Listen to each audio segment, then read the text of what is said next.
Hello guys, আসসালামু আলাইকুম। চলে আসলাম ইফতারি করতে পরিবেশের সাথে। এই যে গাইজ, পরিবেশটা সুন্দর না? কোনো হইচই নেই, শুধু ভাই বেড়াদার। সুজন ভাই বলছিল যে যশোরের মাত্র যারা আছে তারাই আসবে, তা মনে হয় যশোরে 10 জনই আছে। এখন কি 10 জন এটা বুঝাইতে পারলাম না।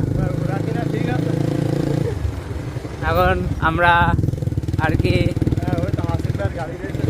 খুব সুন্দর একটা জায়গায় চলে আসছি। এটা হলো কোথায় ভাই? চাষরাত থেকে ভিতরে। আর লোকেশন বলবো না, লোকেশন চাইতে হলে কমেন্টে আসতে হবে, তাহলে লোকেশন বলবো।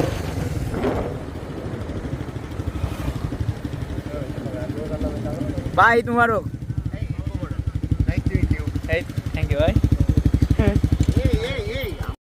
আলহামদুলিল্লাহ, আমরা সুন্দর একটা ইফতারির দাওয়াত পাইলাম। ধন্যবাদ আসিফ ভাই, সুজন ভাই এবং নুর আলম ভাই, সাথে পিয়াল ভাইকে এত সুন্দর একটা ইফতারির দাওয়াত দেওয়ার জন্য। তো ভাইরা অনেক কষ্ট করতেছে এবং দেখতে পারতেছি ইফতারির প্রচুর আয়োজন করছে। এক কথায় বলা যায় আলহামদুলিল্লাহ।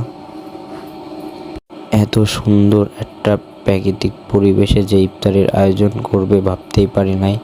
আসলে অনেক সুন্দর লাগছে জায়গাটা, এবং ভাইরা ইফতারির সব ব্যবস্থা করতেছে ভাই ব্রাদার মিলে।